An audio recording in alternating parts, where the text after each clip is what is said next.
Isi surat Ammar Zoni ke Dery Sulaiman usai dipindahkan ke Nusa Kambangan, bantah bandar narkoba. Kabar aktor Ammar Zoni resmi dipindahkan ke Lembaga Pemasyarakatan, Lapas, Nusa Kambangan, pada Kamis, 16 Oktober 2025, disayangkan oleh Ustaz Dery Sulaiman.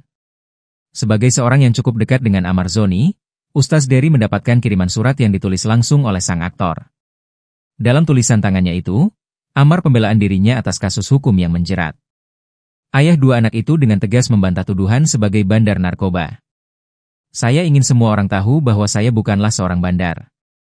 Saya bukan pengedar, tulis Ammar dalam suratnya, dilansir dari unggahan Instagram Dery Sulaiman, Kamis, 16 Oktober 2025.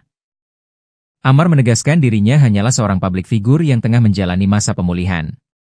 Ia mengaku berjuang keras agar bisa segera kembali pulang dan berharap masyarakat tetap percaya pada proses hukum. Saya hanya seorang publik figur yang sedang dalam masa pembinaan, berusaha patuh agar cepat pulang. Panjangnya, saya nggak baca sampai selesai, ucap Dery membacakan isi surat tersebut. Saya sadar tidak akan mudah bagi saya untuk dipercaya lagi. Namun saya sangat yakin kebenaran pasti terungkap lewat jalur hukum, lanjutnya. Dalam surat itu, Ammar juga menyampaikan terima kasih kepada pihak yang terus mendukungnya, termasuk tim medis yang setia merawatnya selama proses rehabilitasi. Ia menegaskan surat tersebut ditulis sebagai klarifikasi pribadinya terkait situasi yang sedang dihadapi. Ammar juga berterima kasih kepada kekasihnya, Dr. Camelia yang telah setia merawatnya dalam kondisi terpuruknya. Saya hanya menjelaskan kondisi saya versi saya. Terima kasih buat semua yang masih berjuang mendukung saya, terutama untuk dokter yang tetap setia merawat saya sampai pada saat kebenaran ini terungkap, tandas Ammar.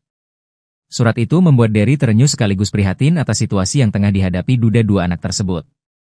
Lebih lanjut, Dery Sulaiman meminta publik untuk tidak gegabah menghakimi Ammar. Ia mengingatkan bahwa proses hukum masih berjalan dan berharap keadilan benar-benar ditegakkan. Ustaz Dery juga menegaskan bahwa dirinya tak membela kesalahan, namun berharap Ammar diberi kesempatan memperbaiki diri jika memang tak bersalah. Kalau Ammar bersalah, hukumlah seberat-beratnya. Tapi kalau Ammar tidak bersalah, tolong dibantu dipulihkan nama baiknya. Ammar orang baik.